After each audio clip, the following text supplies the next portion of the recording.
Welcome to How to Internet. In this video I will explain you how to install the newest version of iOS, iOS 15. It is very easy, so let's start.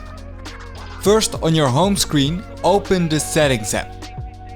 Then go to General. Then press the Software Update button.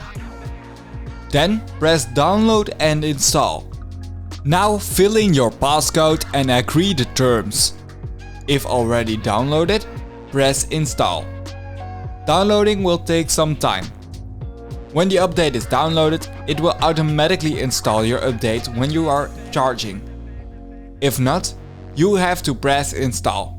Fill in your passcode and iOS 15 will now be installing on your device.